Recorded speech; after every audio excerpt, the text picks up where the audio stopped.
each marked by an ever-present knot of anxiety tightening in his chest. Power, he realized, was no remedy for the deep fractures within. It could command armies, enforce laws, sway nations, but it could not heal the quiet loneliness that gnawed at his soul. In the solitude of his office, far from the public eye, Ibrahim grappled with questions that no policy paper could answer. The faces of those he led flickered in his mind, some hopeful, others angry, many indifferent. The demands of governance pressed upon him, relentless and unrelenting.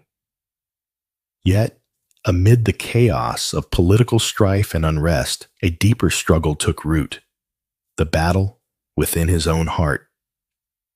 For years, Ibrahim had chosen silence when it came to his faith, not out of disbelief, but out of fear. In a world where religion often became a weapon or a point of division, to speak openly of God risked misunderstanding, suspicion, even ridicule.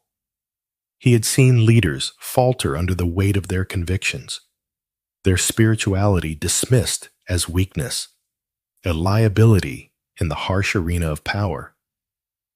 So, he kept his faith tucked away, like a fragile secret, too vulnerable for public scrutiny. But silence, he discovered, was no shield. It was a surrender. Each day spent muting the voice within was a day lost to a creeping emptiness.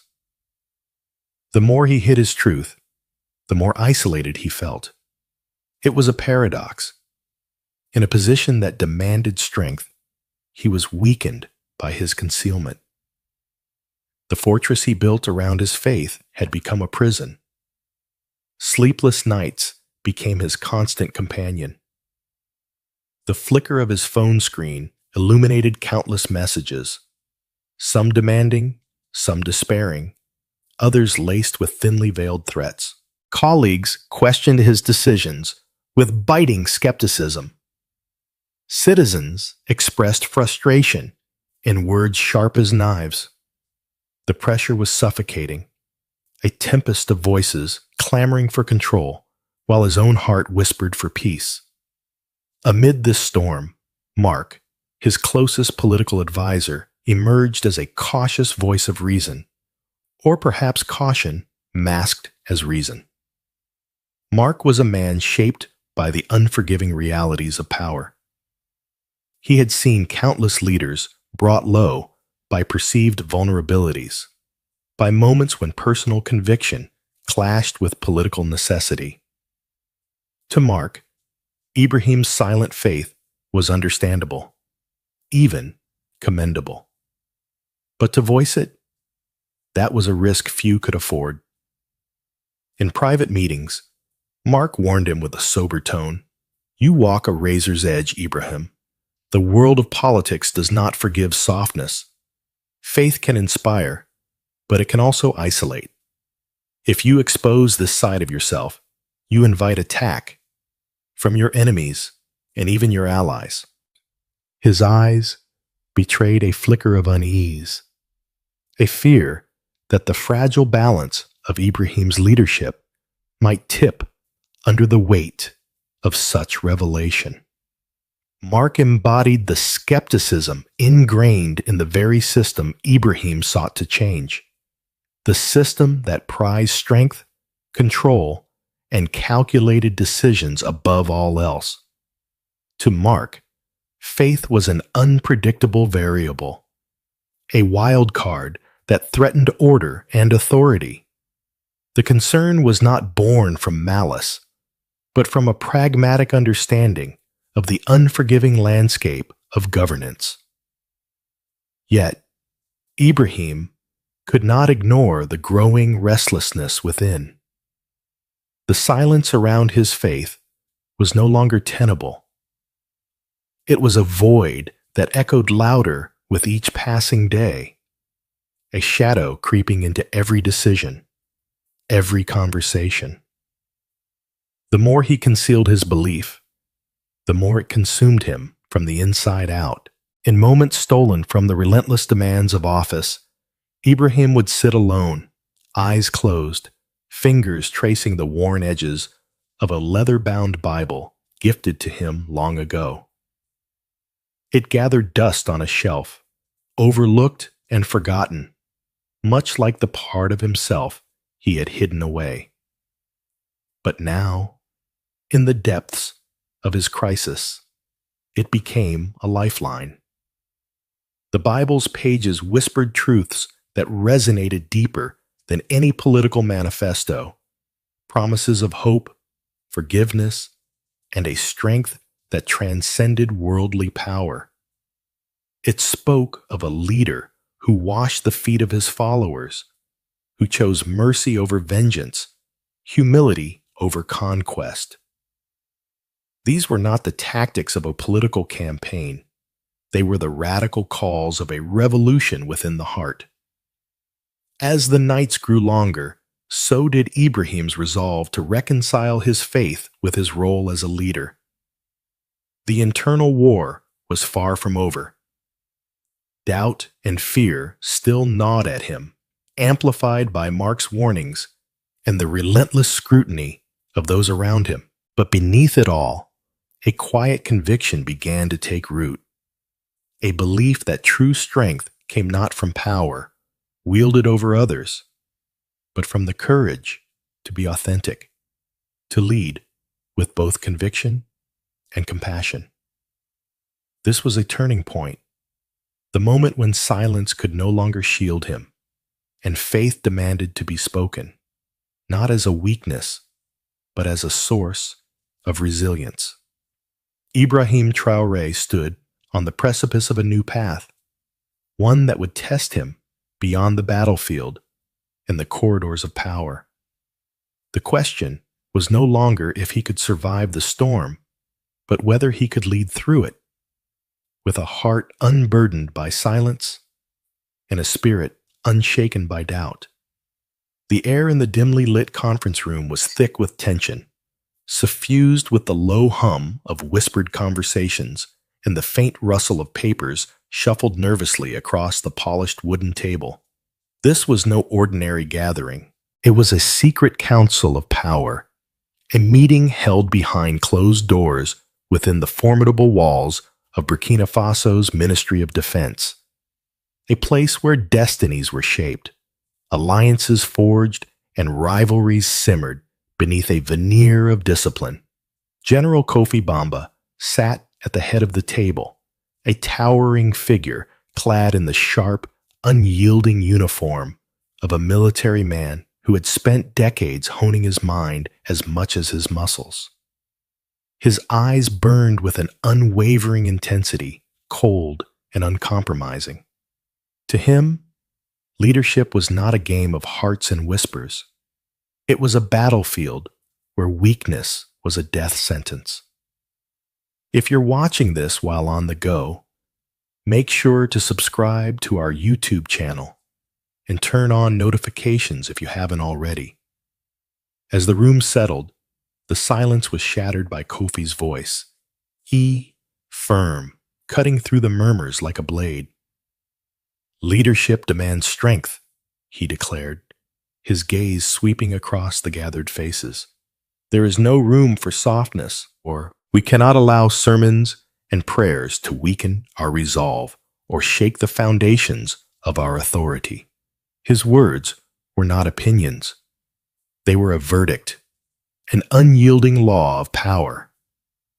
Kofi spoke of Ibrahim Traoré not as a comrade, but as a liability, a man whose emerging faith he saw as a crack in the armor, a fissure that enemies would exploit. "Ibrahim has lost his grip on reason," Kofi said sharply, allowing his beliefs to cloud his judgment. "This path will lead him and us to ruin." The room was electric with the weight of his accusation. Some nodded in grim agreement. Others exchanged uneasy glances. The atmosphere grew heavier as though the very walls absorbed the gravity of the threat. It was not just a difference of opinion. It was a challenge to Ibrahim's legitimacy as a leader, a call to arms against a vision of leadership that embraced humility and faith. The audience, those listening from distant screens or hearing the story told, could almost feel the sting of betrayal and injustice radiating from the room. Here was a man facing not only external opposition, but the cold judgment of those sworn to support him. The cruelty of political warfare was laid bare. Faith, something deeply personal and sacred, weaponized as a mark of weakness. In the shadows of this confrontation stood Ibrahim himself. Though silent in the room, his presence was a quiet storm. His eyes betrayed a storm of emotions. Steadfast determination clashed with the weight of inner turmoil. The cacophony of accusations was a brutal reminder of the chasm between the man he aspired to be and the realities of the battlefield politics he navigated. For Ibrahim, the battle was no longer just about strategies or alliances. It was a war waged within his very soul. The call to lead with compassion, rooted in his faith, was met with scorn and suspicion.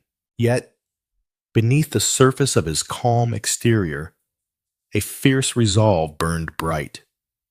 He knew that silence in the face of such opposition would be surrender, and surrender was a price too high. As General Coffey's voice echoed in the room, the message was clear. Power must be ruthless. Compassion was a luxury for the weak. Faith, in this arena, was a threat.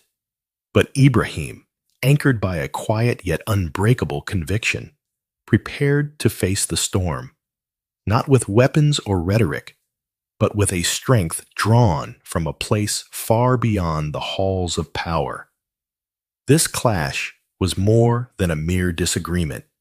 It was a crucible, forging the future of a nation and the soul of a man.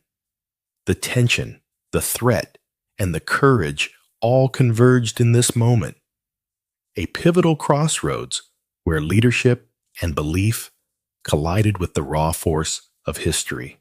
In the stillness of a night heavy with despair, Ibrahim Traoré found himself alone, surrounded not by the noise of the world, but by the oppressive silence that only true isolation brings.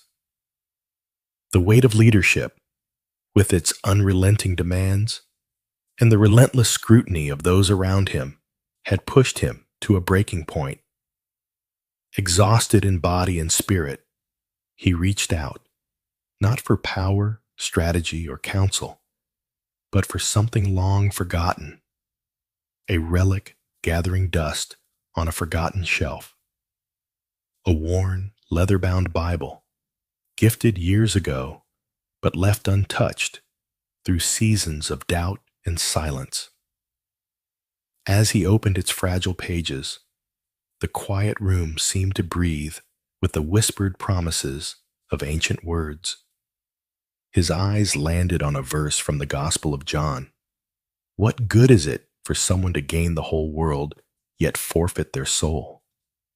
The words struck him like a thunderclap in the still night, resonating deeply within the chambers of his heart. It was as if a veil had been lifted, revealing a truth that had been hidden in plain sight, a truth that power alone could never satisfy the restless hunger of the human spirit.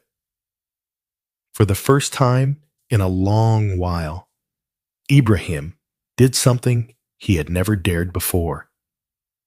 With a trembling voice that belied his strength, he spoke a prayer, a raw, unguarded plea to the Jesus he had read about, a figure far removed from the hardened world of politics and conflict.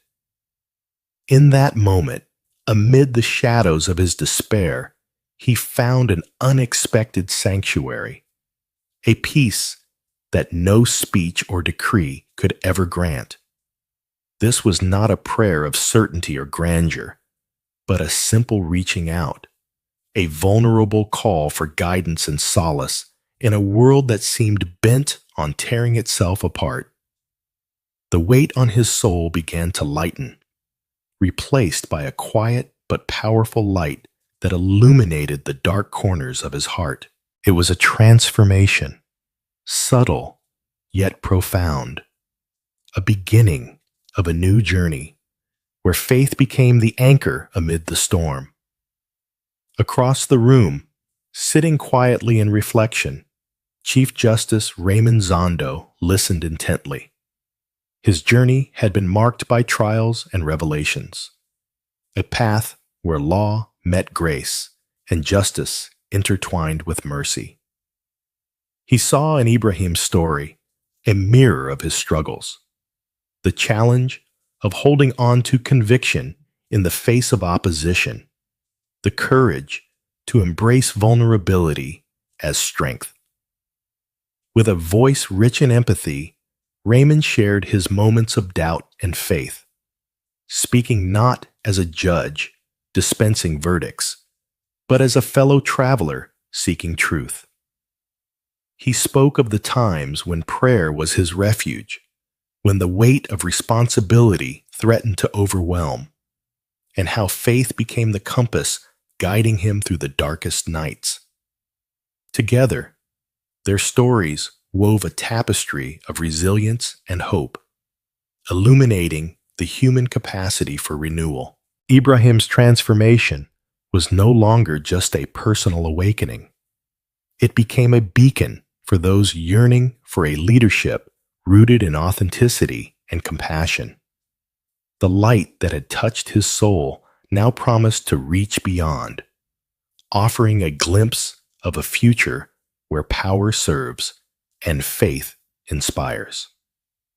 In this shared moment, two leaders from different worlds found common ground, not in the politics that often divide, but in the faith that unites. It was a quiet revolution, born in the heart of a sleepless night, a testament to the enduring power of belief to heal, transform, and ignite the courage to lead with both strength and grace. Back in the quiet intensity of the television studio, the atmosphere shifted. The air was charged, not with anticipation alone, but with a palpable tension that threaded through every exchange. Ibrahim Traoré sat poised, yet beneath his calm exterior simmered the weight of battles fought in shadows and whispers. Across from him, Lisa, the sharp-eyed journalist, leaned forward, ready to probe, to challenge, to unearth truths that many feared to voice. Her questions cut straight to the heart of the storm. She spoke of General Kofi Bamba's fierce condemnation, the accusations that Ibrahim's public embrace of faith was a dangerous gamble, a weakness that could unravel his grip on power. Lisa's voice was steady but urgent, reflecting the skepticism of a world where faith and leadership often invite suspicion, and where vulnerability can be weaponized. How do you respond to those who say your faith is a liability, that it threatens to undermine the very authority you need to govern effectively? She asked, eyes locked on his, seeking a crack in his armor. Ibrahim's response was unwavering. With measured conviction, he declared that faith was not a vulnerability to hide behind, but a source of profound strength. He spoke of leadership beyond mere strategy and control, a leadership rooted in heart and integrity. To lead was to serve, to embody compassion and courage in equal measure. His faith was the compass that guided him through the murkiest waters, a fortress against the corrosive cynicism of politics. If you're watching this while on the go, make sure to subscribe to our YouTube channel and turn on notifications if you haven't already. As Ibrahim's words settled into the room, the narrative shifted, cutting to the starkly contrasting world outside the studio. General Kofi Bamba, resolute and unyielding, conferred with Mark, the political advisor whose caution bordered on paranoia. Their plans to sideline Ibrahim unfolded in hushed tones, a calculated effort to preserve the status quo, to silence a voice that threatened to reshape the narrative of power. Their strategy was a cold reminder of the ruthless gamesmanship that underpinned political survival. Meanwhile, back in the studio, Raymond Zondon offered his perspective, one forged in the crucible of justice and faith. He shared the relentless pressures he had faced, standing firm for truth and righteousness in courts where compromise and fear often lurked. Zondon's story was a testament to the cost of conviction, the loneliness of leadership when it demands standing apart. Together, Ibrahim and Raymond painted a portrait of leaders who bore not just the burden of governance, but the heavier weight of conscience. Their courage to openly embrace faith amid skepticism and opposition illuminated a path of integrity, reminding all who watched that true strength lies not in dominance, but in the unwavering commitment to what is just and true. In the quiet glow of the studio's final moments, Ibrahim Traoré and Raymond Zondon faced each other, not as distant leaders, but as men bound by a shared journey. A journey carved by faith, struggle, and the relentless hope for transformation. Their conversation had peeled away the layers of power and politics, revealing something far more profound: the enduring strength of forgiveness and the possibility of true change. Ibrahim spoke with a quiet honesty, admitting that the path had never been easy. The pressure of leadership, the weight of doubt from allies and enemies alike, often threatened to overwhelm him. Yet, it was the transformation within his own heart that became his refuge and his compass. Faith, he explained, was not a shield to deflect hardship, but a source of resilience, a light that guided him through the darkest storms. Raymond nodded in deep understanding. For him, too, faith was not a simple comfort, but a call to action, a relentless pursuit of justice tempered by mercy. He shared how embracing forgiveness had challenged him to rise above bitterness and division, to lead with a heart open to healing. Their words intertwined like threads of a tapestry, painting a vision of